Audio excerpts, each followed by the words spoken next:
Fight Time Network. Welcome back to Fight Time Network. We are back in the Apex again this Saturday. Another not crazy card. Co-main ended up getting filled up. We got Steve Erceg back in the co-main event, but it is going to be headlined by Roman Dolidze versus Anthony Fluffy Hernandez. How you doing, Lee?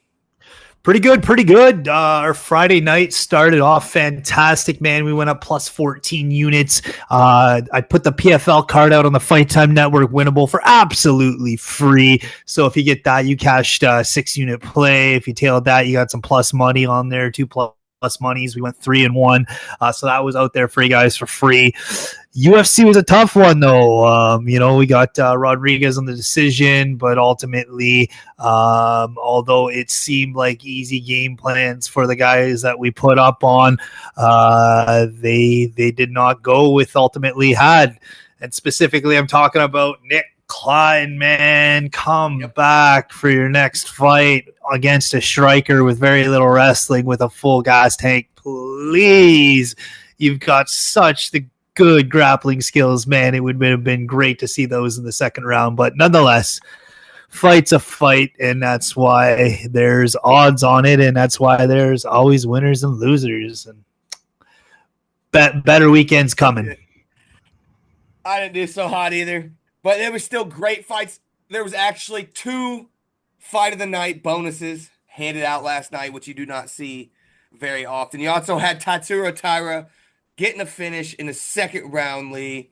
He looked really great. For everybody, there's your recap a little bit for who didn't get to watch last night or just kind of skipped it. Moving on to this Saturday, we're back in the Apex, like I said, and we're going to start off the main card with Erceg, 17-8, coming up against Christian Leroy Duncan, 11-2, Lee. I see Duncan being able to get this done unless Anders catches him on the feet. What's your thought? Do you think Christian Leroy Duncan's going to be able to defend the takedowns of Erceg on the feet? I absolutely that's really going to concern me and lead Erceg to a win on this one in my ballpark.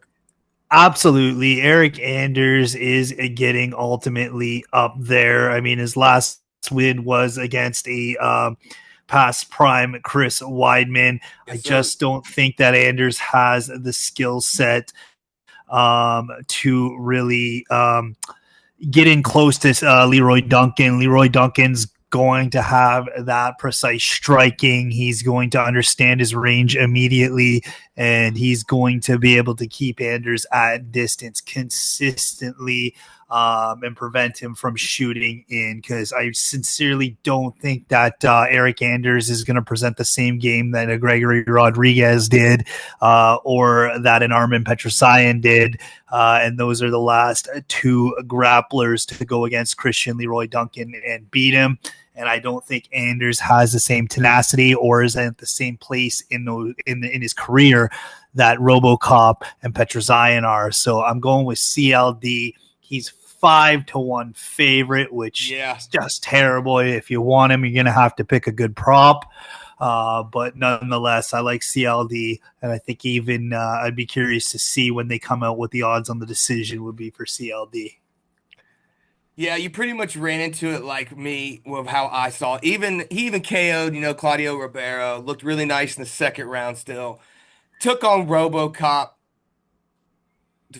Defended 8 out of 12 takedowns against RoboCop. I mean, do you really believe Erceg is going to be harder in a grappling game with RoboCop, dude? Like, well, that's the thing with RoboCop and CLD is he could mix it together. You have to have that power or that just relentless grappling. So Petrosyan obviously has that relentless grappling. That's why he was able to chain things together and keep it consistent for 3 rounds in order to beat CLD. And then RoboCop just can keep it both ways. He's going to threaten the takedown, but he's also got that power that you got to be careful of. And I don't think Duncan's threatened by either end with Erceg. Facts. Taking Christian Leroy Duncan, he should be able to get this one done this upcoming Saturday. Moving on to Miles Johns, 15-3, coming up against a little young gun prospect, Gene Matsumoto, 25 years old. I'm probably going to take Miles Johns just on level of awareness in the cage at this level. What's your thought? Yeah, I could see that Miles Johns there, but I mean, he hasn't had the like. I mean, Cody Gibson, Douglas Silva.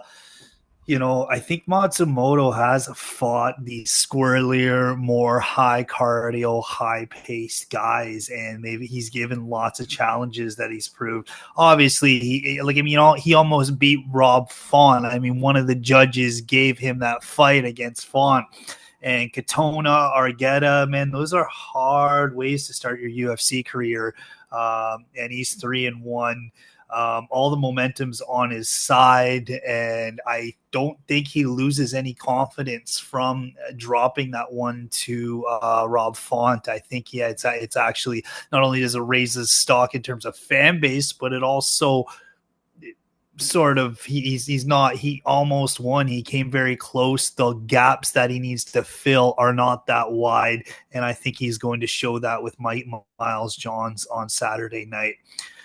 Currently, the books have him as almost a 3-1 favorite. It is going to be absolutely insane to bet on any of these.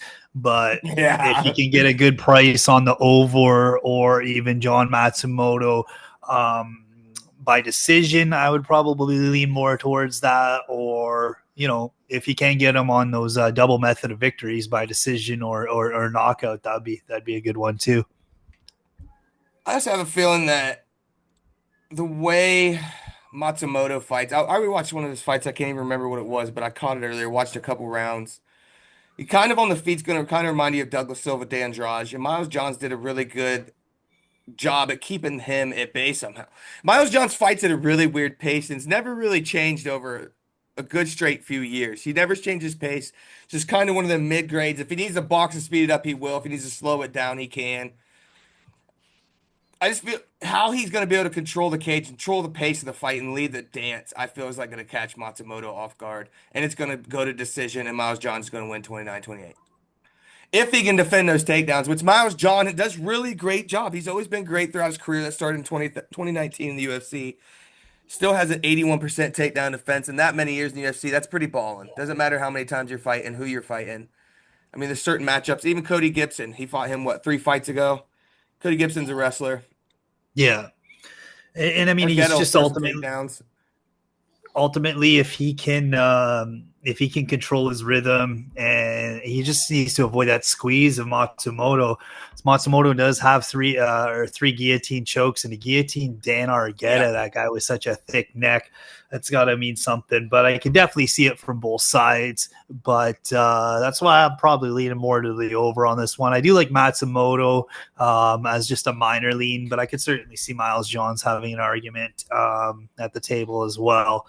So ultimately, but I don't see either one of these men getting the jump on each other and getting a finish. So the go in the distance or over is probably where I'm putting the money. Gotcha. Moving on. Little bit ahead of bang here. Everybody's going to be hating on these cards, Lee, but there's still good matchups. I mean, we got Andre Fili coming back in the cage, 24-12. Coming up against Christian Rodriguez, 12-3. Probably leaning Rodriguez.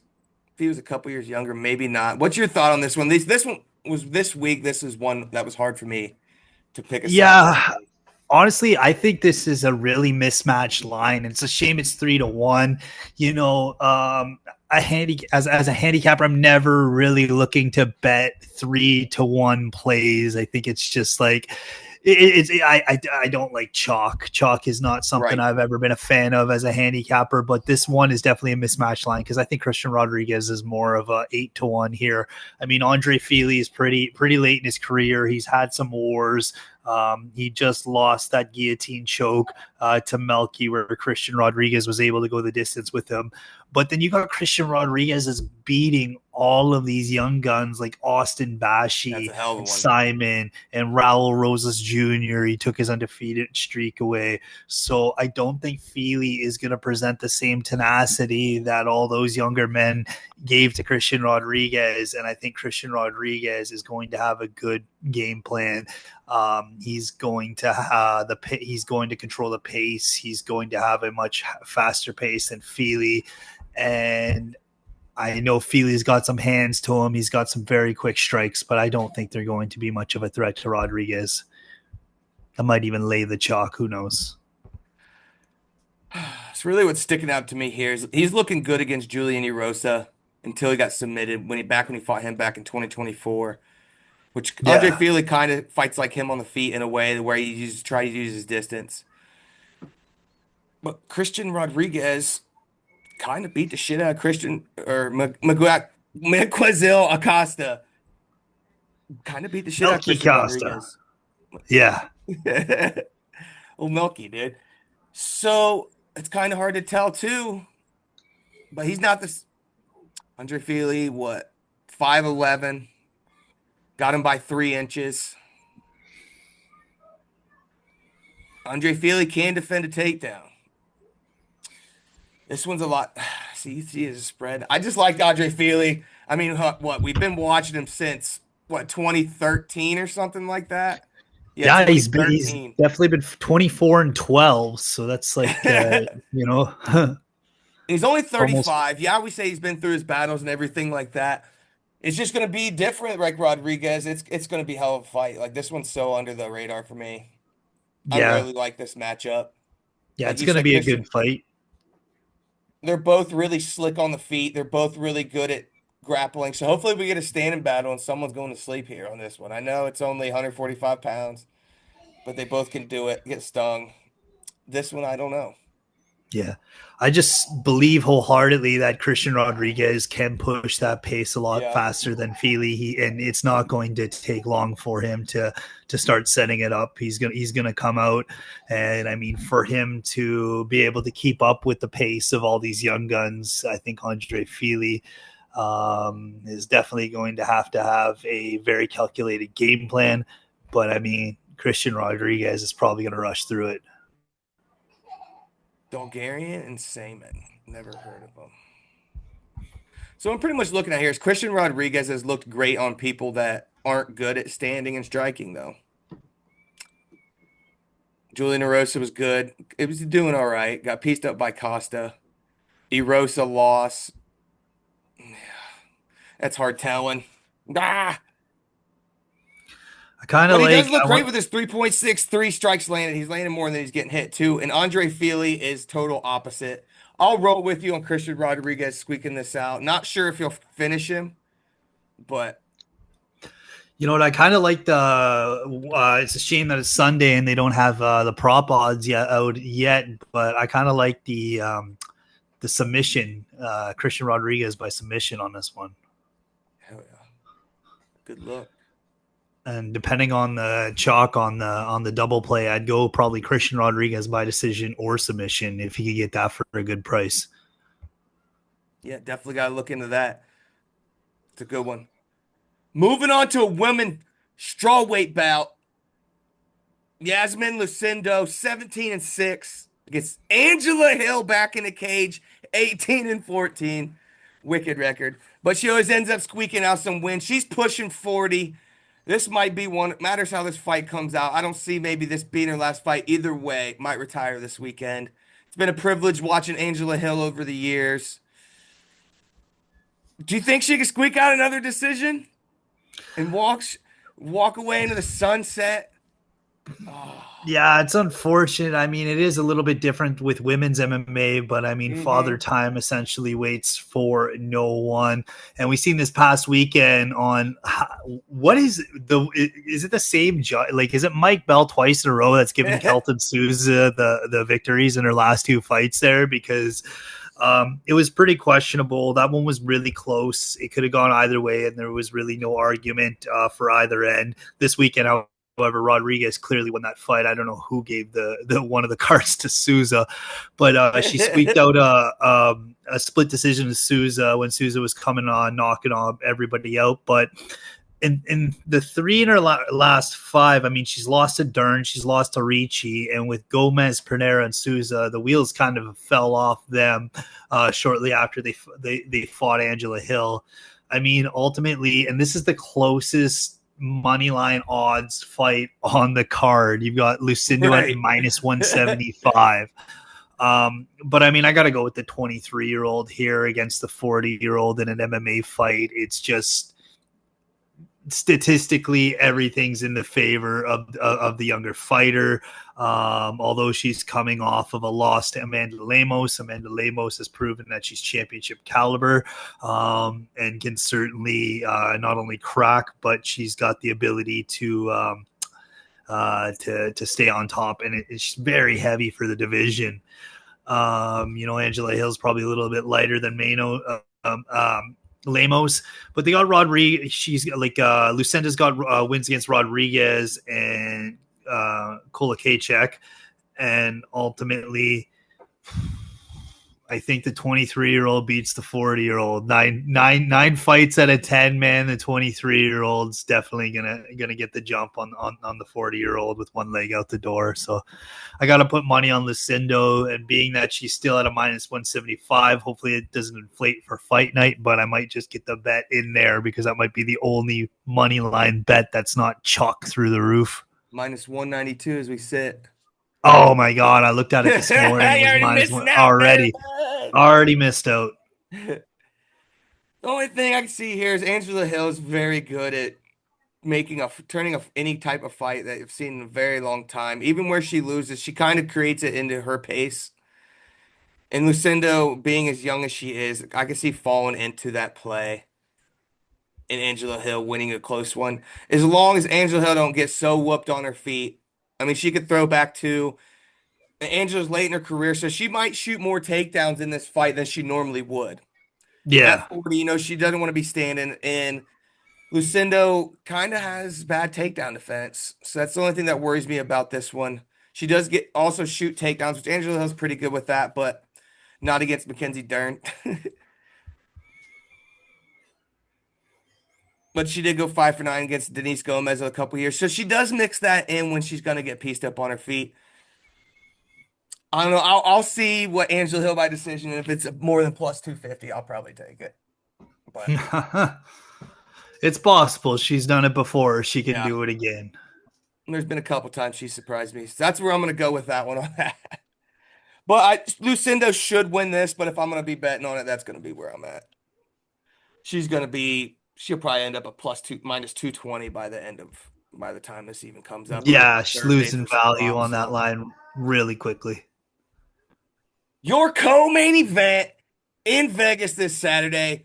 Steve Erceg back in the cage, 12-4 with a new opponent since Young Sung Park filled in for the main event and got choked out by Tatsuro Taira. Ode Osbourne coming at 13-8 against Steve Erceg. I see Steve Erceg winning this, Lee. You got anything that could swing me? Not in particularly. Like, there is a clear blueprint to beat Ode Osbourne. Get him to the ground, get past his legs, get him frustrated, holding him down, have him turn, take his back, and sink in the rear naked choke. It happened twice in a row from Almabayev, from Fili. And I mean, Gurule was going by that blueprint until the second round of their last fight, and then he decided to strike with Ode Osbourne, which was ultimately his downfall. So if Erceg can, he went 5 rounds with Pantoja. He's fought Kai Kara France. He went the distance with Brandon Moreno. He's got the coaching staff to realize that to take the skills that he has to, go 5 rounds with Pantoja and put those in a game plan where you can clearly beat Ode Osbourne, because it's been written on the wall.